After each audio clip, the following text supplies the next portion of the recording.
kwenze njani? Ngicela ungaqala ungene ngaphakathi. Yini khona feli? Uthi udokotela ngipregnant. Ini? Phawazela kumina. Kanti ngilala nobani? Awunayo ngama boyfriend wena.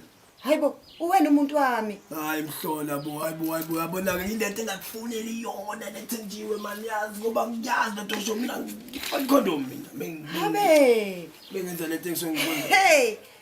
Manje khathi iqhuma icondom awuthi kwenzekani? Mawuthi iqhuma ibhelu undele ngani? Nini? Oh, kanti ngibuye nenze izinto engaboni nokuthi kwenzekani? Hey thenjiwe. Umithi super. Ngimithi so wena, ngilala nawe nje.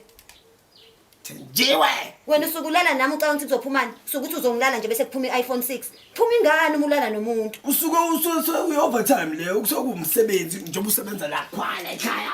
Nami usukusebenza lento ngeke ngimithise. Ngeke ngangimithisi ngoba iyangena. Nganani? Ha, uzoyondla ke mina yami. Hayi mina ngishabaza popo nje into ejwayelekile ngiyasazi ayikho yonke lento. Popo. Hayi asazi ke ngoba yami ingane uzoyondla. Kuzofanele uhambe nje ekhaya uyogeza umuzi uyoxolisa. Ngeke mina ngidlale wena. Thenjiwe ngibuza ukuthi umithe kanjani. Cela ungichazele ukuthi kwenzeke kanjani umoya ongcwele manje ucathi mina. Ngimithi so wena, angenanga umoya ogcwele la. Kwangena wena, washiya ingane. Uzoyikhokhela ke yami ingane, uzoyikhokha imali yesondlo, uzoya ekhaya uyokhipha ehlazweni, uzoyikhokha imali yokugeza umuzi, uzoyikhokha imvula mlomo, uzokhokha nje konke. Ngobani kangaka? Hey, wena wawuthi siyalala nje. Akukho into ezokwenzeka. Thenjiwe ngicela ungena la angazafike lo mfazi ngoba manje mina afika lo mfazi lo sizoba senkingeni. Awungena ungavumile ukuthi sisizwe sakho. Phela kuthi ingane yakhuliswa, mekuthi uyimina ngingayikhulisa ingane manje. La endlini yakho. Uzofanele uqale uvume ukuthi uzoya ekhaya uyoxolisa. Hey yazi nawe Thenjiwe usube nenkinga eziningi. Yazi Thenjiwe okokuqala nje asikho isinto okukhulelwe wena libu. Okhulelwe wena ungenza isilimo. Phela ukukhulela uqalisa uno9 months. Usunesikhathi esingakanani ukukhulela? Uthe udokotela u6 weeks. Ha. Angipheshela nje lapho. Masasitsho. Futhi wena khona umunye umuntu olala naye lana ubhemfalo ugarden boy wona ekhaya. Angilali namuntu mina ngilala nawe kuphela. Ngiyayazi type C yami ngeke ngilale no garden boy mina. Hey, Type C yami amadoda asebenzayo.